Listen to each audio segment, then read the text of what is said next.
और कपिल मुनि जो थे बड़े तपस्वी ऋषि मुनि संत थे, तो उनकी जब आंख खुली तो 60,000 भस्म हो गए। तो उनकी सब हड्डियां पड़ी थी।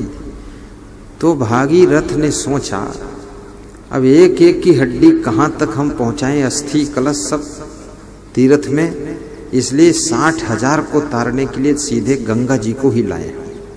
तो उन्होंने तपस्या शुरू किया। फिर गंगा जी आई, शिव की जटा से निकली और वह 60,000 पुरखे उनके तर गए।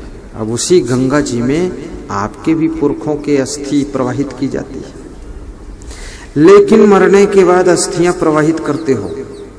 भागीरथ की तपस्या से गंगा जी आई थी, पर आज श्री रामवीर यादव की तपस्या से, भूरे सिंह की तपस्या थी, इनके भाइयों की तपस्या से सत्संग की गंगा देवपुरा मैनपुरी जिले की धरती पर आई है, जिसमें जिंदा लोग तर रहे थे।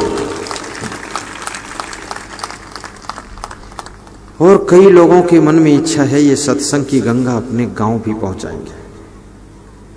कल 2-3 प्रोग्रामों की मांग हुई, निमंत्रण हुआ कि हमारे यहां भी ये सत्संग की गंगा जानी चाहिए।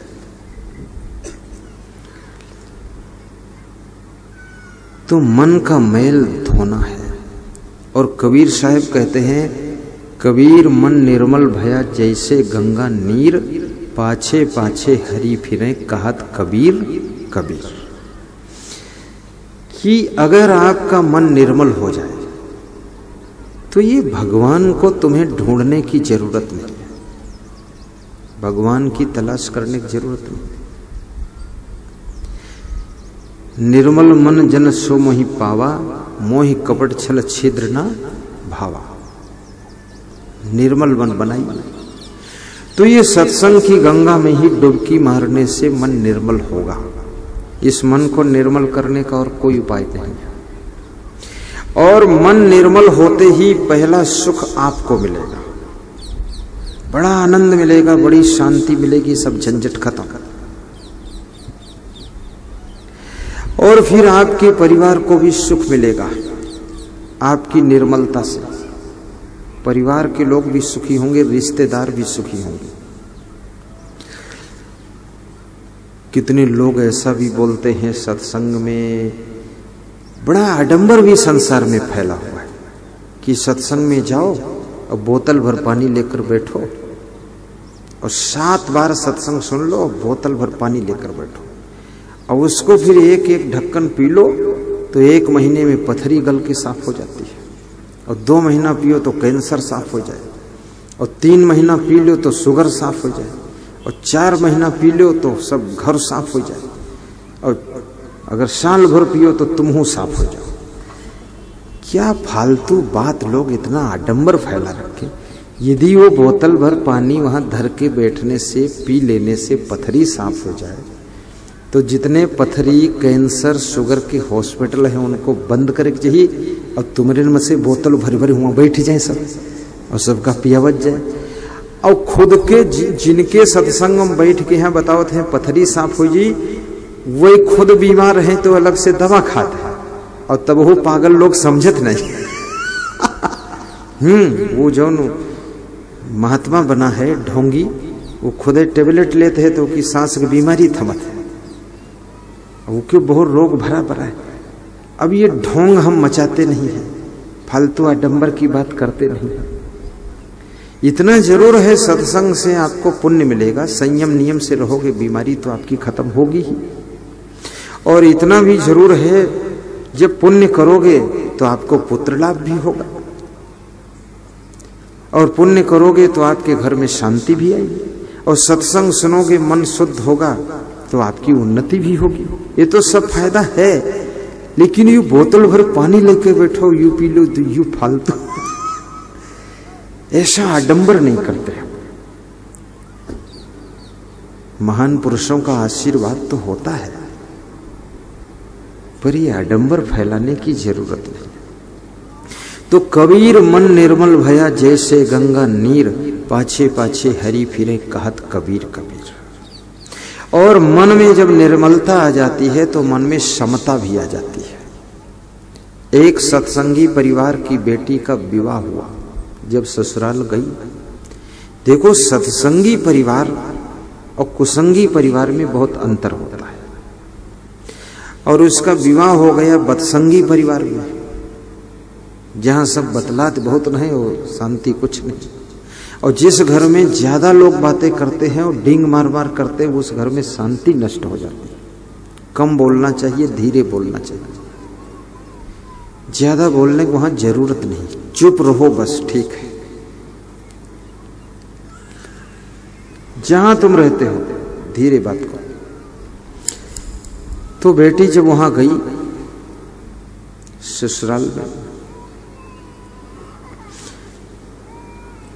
तो उस बेटी के ना कोई दूसरी बहन थी ना कोई भाई था। उसके माता पिता बूढ़े हो गए। तो उसने अपने पति से कहा कि अपने माता पिता को भी देखो, मेरे माता पिता को देखो, और यहां की जमीन भी देखो और वहां की भी देखो।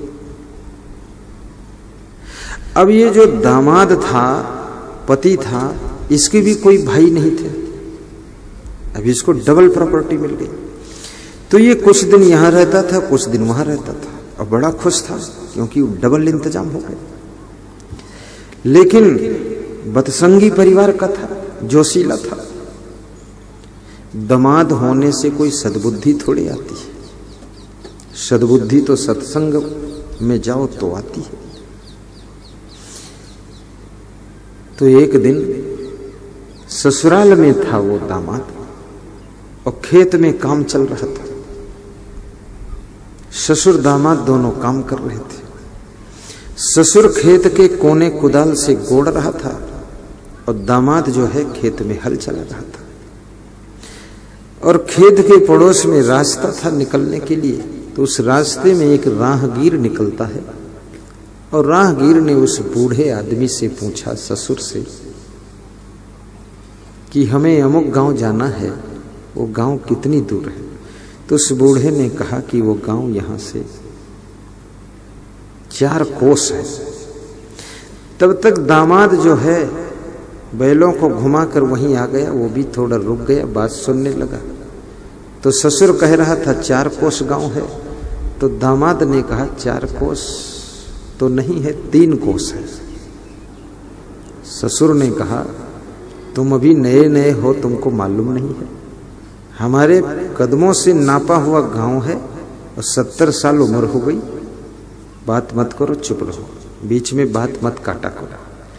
तो दामाद ने कहा, बात नहीं काट रहा हूं, 1 कोस फादिल बताओ तो का सुधार बता दो। किलोमीटर गड़े हैं, 9 किलोमीटर है, 3 त्रिका 9, 3 कोस। तो ससुर बोला कि किलोमीटर मैं नहीं जानता हूं, मैं कोस जानता हूं। और कोस में जो दोष निकाली तो का होश बिगाड़ दूंगा। अब थोड़ा गर्मा गर्मी होने लगी। ससुर का भी माइंड गर्म हो गया और दामाद तो पहले से गर्म रही हुए थे। जितने दामाद होते हैं उनका दिमाग ढेर गर्म रहता है, इसलिए गर्म रहता कि हम दामाद हैं। और याद रखना, दिमाग ज्यादा गर्म करने से फिर संबंध बिगड़ सकते हैं। दामाद जरूर हो लेकिन सिलेंडर रहो, नहीं तो घर में गैस सिलेंडर से रोटी कोई न बनाई, फिर खुदे सिलेंडर। शांत रहो।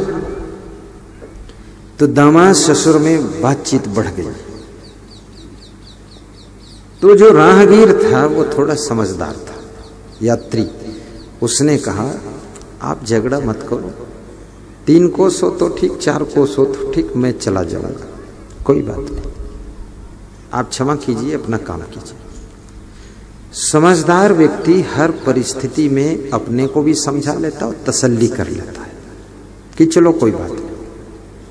गुजरात में कहावत है, कछु ओंदो नहीं। कछु ओंदो नहीं मतलब कोई बात नहीं। ये शब्द तुम भी याद कर लो, कहीं को डिस्टर्ब हो जाए तो कह दिया करो, कोई बात नहीं, चलो ठीक है। अब उसको समझौता तो हो नहीं पाएगा, क्योंकि हर आदमी अपनी अपनी जिद करेगा, समझेगा कौन? तो यही बोलो, चलो कोई बात नहीं, ठीक है, आपकी बात ही ठीक है। तो ससुर ने उस राहगीर से कहा कि पहले कोस तय हो जाए तब तुम जाना। उसने कहा हमें देर हो रही, हमको जाने दो। बोले बीच में चल दोगे तो पांव पे कुदाल मार दूंगा। ससुर का बोले तुम्हारे कारण झगड़ा हुआ, कोस पूछो हमसे तो हमारा दमादक विवाद है, तय हो जाए तो तब जाओ। तो राहगीर भी असमंजस में पड़ गया कि ये लफड़ा अच्छा रहा, अब अगर हम चलें तो कुदाल मार देगा। वो भी खड़ा। बात बढ़ते बढ़ते यहां तक बढ़ गई कि ससुर ने कुदाल उठाई और दामाद को मारने दौड़ा। तो दामाद ने जब देखा ये मार ही देगा तो दामाद भी होशियार था, फिर वो हल और बैल छोड़ के भागा जोर से। देखिए भागना भी एक कला है। कृष्ण भगवान जो है वो भी एक बार रण मैदान से रण छोड़कर भाग गए थे। भगवान ने सिखाया है जहां ऐसा लगे कि मारू खाई जी हो तो भाग जाए, भागना सिखा दिया।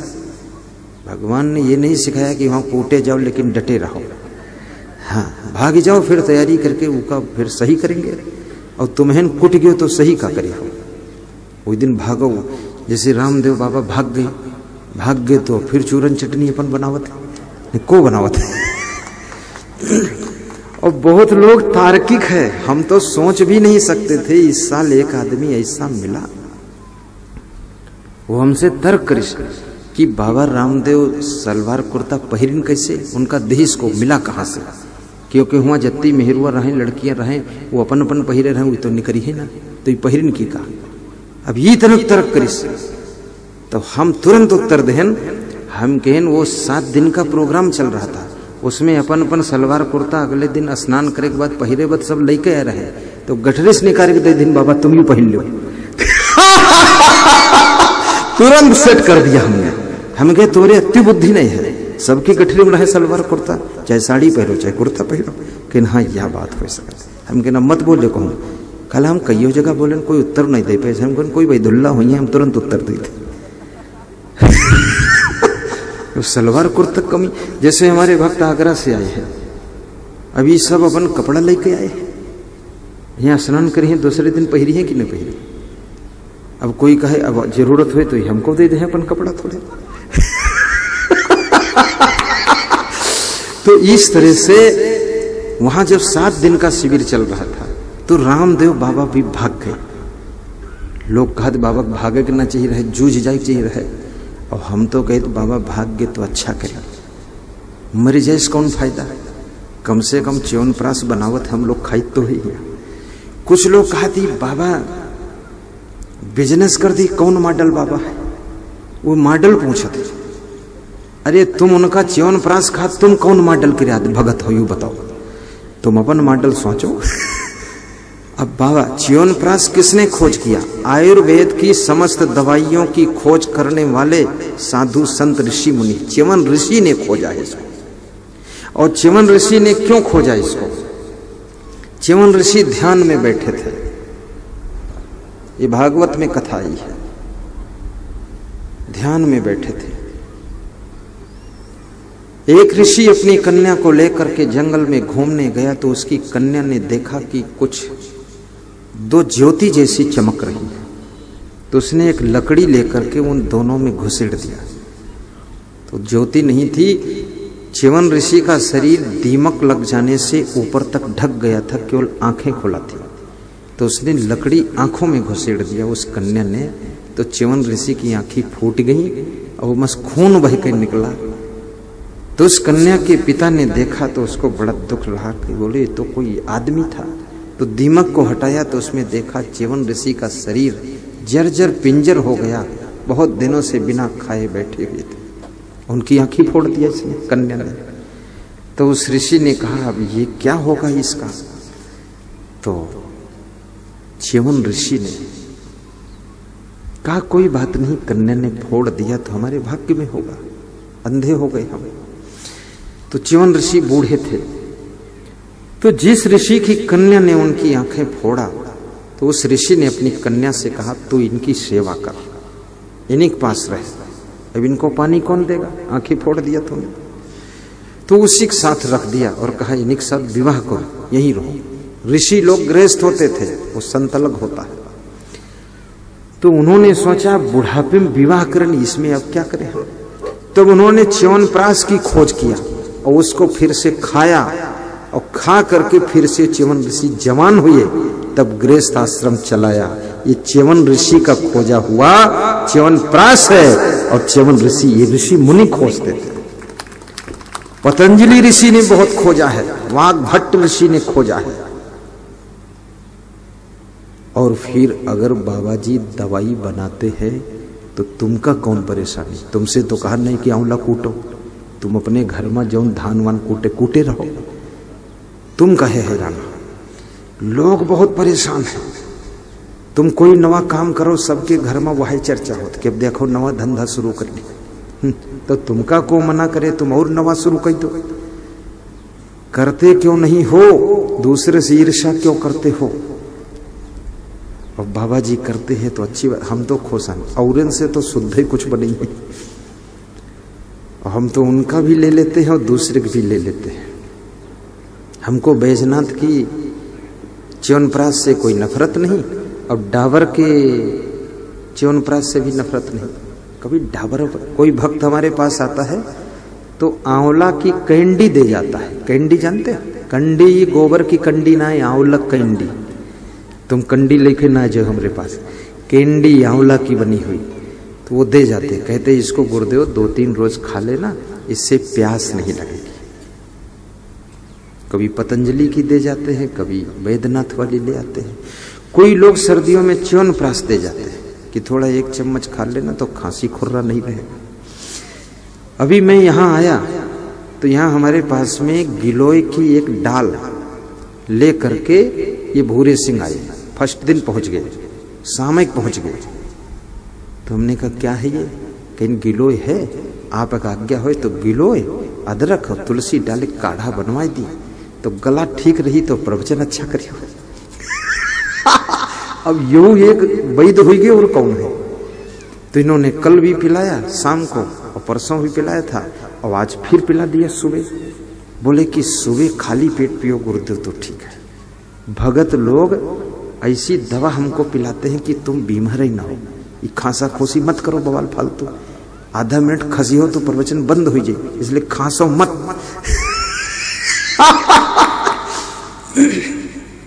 ठीक भी है, क्योंकि शरीर तो ये मिट्टी का पुतला है, इसमें थोड़ा ठंडी लग जाए तो भी कुछ हो सकता है।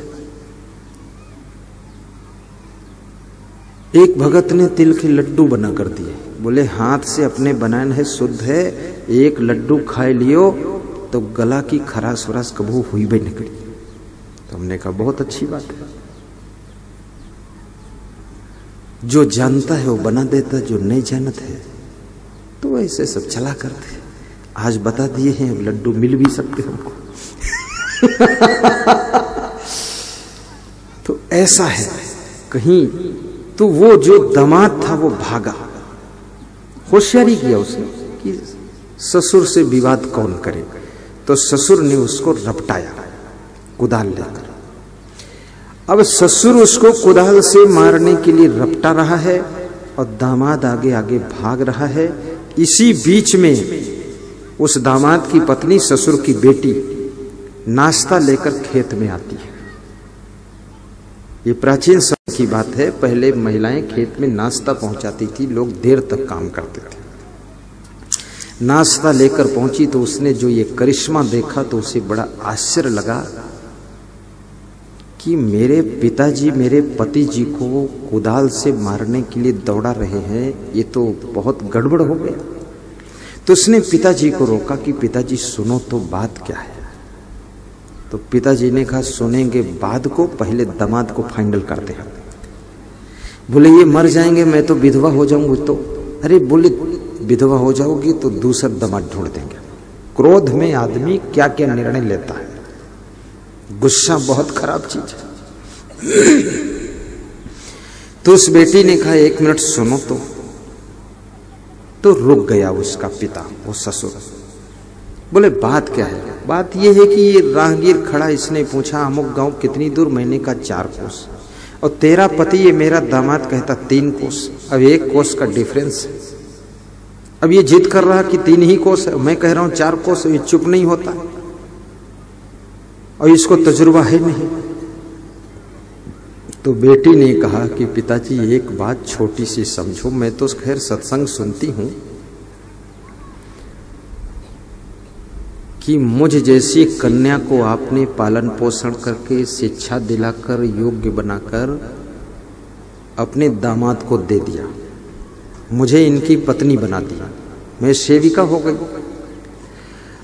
और मेरी दूसरी बहन नहीं है और दूसरा भाई भी नहीं है, तो ये 50 बीघे जमीन भी इनको दिया आपने, 2 मंजिल मकान भी दिया है, सारा सामान भी इनको दे दिया है, सब प्रॉपर्टी दे दिया है।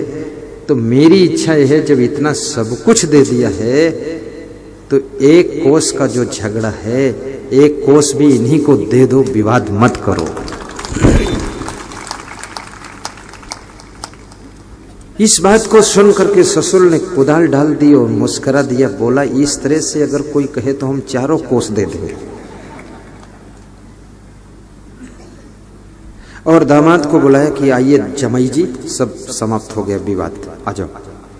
दामाद के सिर पर हाथ रखा और बोला 1 कोस भी तुम्हारा, 4 कोस तुम्हारे, खेत भी तुम्हारा, हम भी तुम्हारे, बात कर। तो राहगीर हंसने लगा कि ये ज्ञान मिला कहाँ से? बोले बेटी ने दिया। बेटी से पूछा तुझे मिला कहाँ से? बोले सत्संग से। सत्संग में जाती हूँ, वहां ये सिखाया जाता है। ऐसे आपके घर में किसी विषय पर, किसी बात पर, किसी सब्जेक्ट पर और किसी टॉपिक पर विवाद हो जाए, संघर्ष हो जाए, बातचीत हो जाए, बतबड़ हो जाए, जिद्दीजहद हो जाए, तो वहां पर कृपया समता ले लेना और तुम अपनी बात को हार लेना, उसी बात को जीतने दे देना, ताकि उपद्रव ना खड़ा हो और व्यवस्था बनी रहे, डिस्टर्ब ना हो और शांति से काम चल पाए।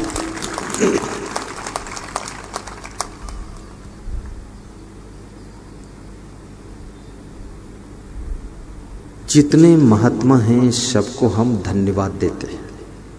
चाहे किसी मत संप्रदाय का सत्संग हो रहा हो, वो सब महात्माओं को धन्यवाद है। कुछ ना कुछ अच्छी बात वो आपको सिखाते हैं और आप उनकी बातों को सीख करके कुछ न कुछ अपने जीवन में बदलाव लाते हैं। और मैं ये भी निवेदन करूंगा आपसे कि अपने क्षेत्र में भी प्रचार प्रसार करना और सत्संग भी कराना अपने क्षेत्र में। और सत्संग में ये मत डरना कि इसमें बहुत बड़ा खर्चा आता है। खर्चा तो सबसे ज्यादा दारू पीने में आता है। छोड़ा है किसी ने? खूब पीते धड़ाधड़ लोग। शाम को दारू की दुकान पर जाओ, देखो 500 लोगों की भीड़ लगी हुई है। सबसे ज्यादा खर्चा तो जुआ खेलने में आता है, पूरा प्रॉपर्टी बर्बाद होती। आज तक किसी ने सत्संग कराया हो और उसकी प्रॉपर्टी बर्बाद हुई है तो बता दीजिए। और जिसने दिल से भक्ति किया है, श्रद्धा से भक्ति किया है, आस्था से सत्संग कराया है, उसकी प्रॉपर्टी, उसकी संपत्ति 2 गुना, 4 गुना, 10 गुना होती चली गई है। सत्संग से कभी घटता ही नहीं। इसलिए सत्संग कराना चाहिए और सत्संग सुनना भी चाहिए और सत्संग कराने वाले को सहयोग भी देना चाहिए। उसको मदद करो, जो भी कर सको, तन से, मन से, धन से।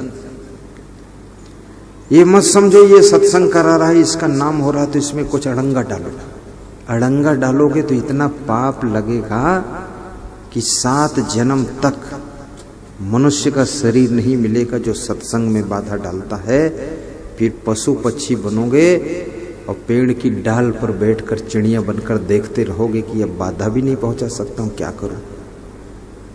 इसलिए सत्संग में, किसी की बेटी के विवाह में, किसी शुभ कार्य में, किसी यज्ञ में और किसी परोपकार सेवा में हमें बाधक नहीं बनना चाहिए, सहयोगी बनना चाहिए, ताकि उसका थोड़ा पुण्य हमको भी प्राप्त हो सके। ऐसा बनना चाहिए।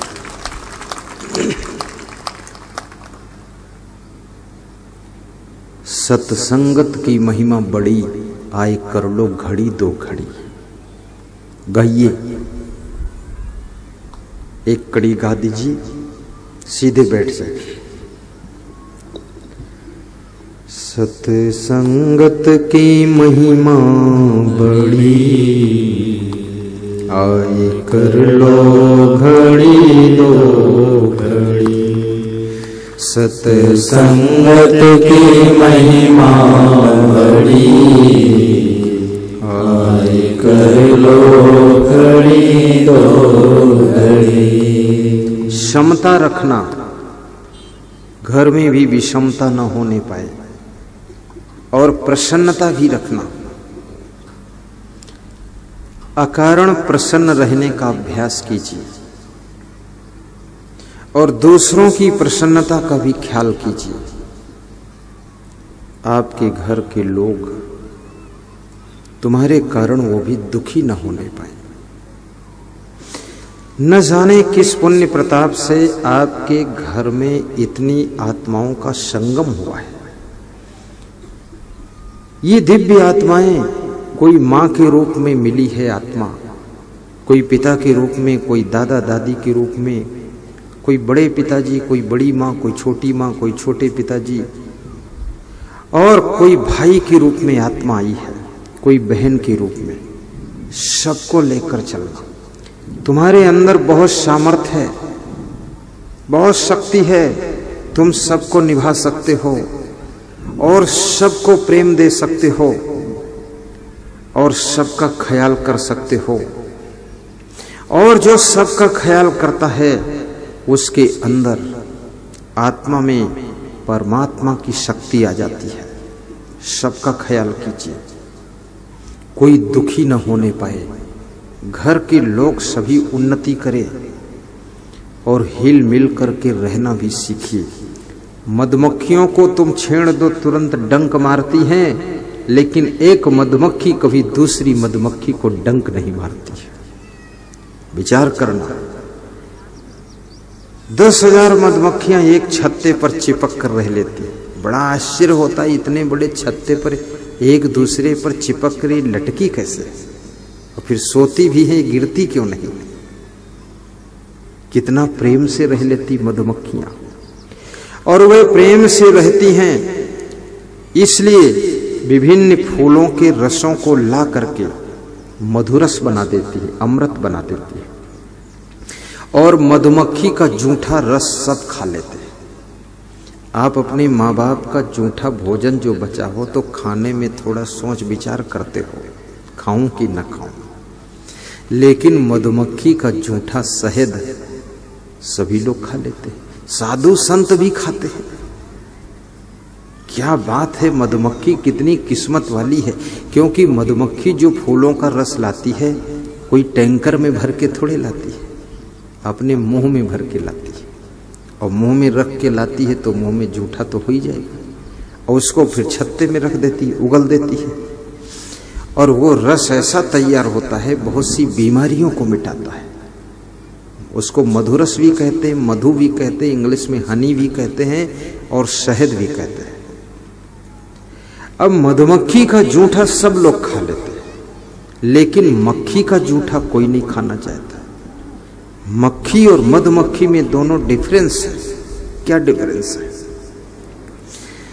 मधुमक्खी फूल पर बैठती है, पवित्र जगह पर बैठती है, गंदी जगहों पर बैठना पसंद नहीं करती। और मक्खी कहीं भी बैठ सकती है, बिष्ठा पर भी बैठ जाती है, गंदगी में भी बैठ जाती है, और जहां गंदगी हो वहीं ज्यादा बैठती है। उसके बाद वहां से उड़कर तुम्हारे भोजन की थाल पे बैठ जाती है, किचन में भी आ जाती है। इसलिए मधुमक्खी पवित्र होती है और पवित्र जगह बैठकर रस लाती फूलों का, और मक्खी गंदी जगहों पर बैठती, इसलिए उसका जूठा कोई खाना नहीं चाहता है। याद रखना, गुरु और संत ऐसे होते जो मधुमक्खी की तरह होते हैं, सभी शास्त्रों का और सभी जगह से ज्ञान का अमृत ला करके तुमको पान कराते हैं अपने मुखार बिंद से, तो उसको तुम ग्रहण करते हो। उससे तुम्हारा जीवन धन्य होता है। आप भी मधुमक्खी बनो, मक्खी मत बनो। सोच विचार कर जगहों पर बैठो, ये विचार करो कौन जगह हमारे बैठने लायक है कि नहीं, कहाँ हमें खड़े होना चाहिए कि नहीं। युक्ताहार विहारस्य युक्त चेष्टस्य कर्मसु युक्त स्वप्नों बोधस्य योगो भव दुखा। और मधुमक्खियों के परस्पर के प्रेम से भी सीखो। कबीर साहब ने बहुत अच्छी बात कही है। कबीर साहब के मूल ग्रंथ का नाम है बीजक। क्या नाम है? बीजक। यहाँ स्टॉल पर आपको बीजक मिल सकती है। यहाँ स्टॉल पर आपको असंग विचार माला मिलेगी, जिसमें हजारों कोटेशन लिखे गए। और जीने की राह पुस्तक मिलेगी, सुख की खोज मिलेगी। और ऐसे ऐसे पेन मिलेंगे, ऐसे कीरिंग मिलेंगी, जिनमें गुरु जी का छोटा फोटो भी मिलेगा। और यहाँ पर स्टॉल में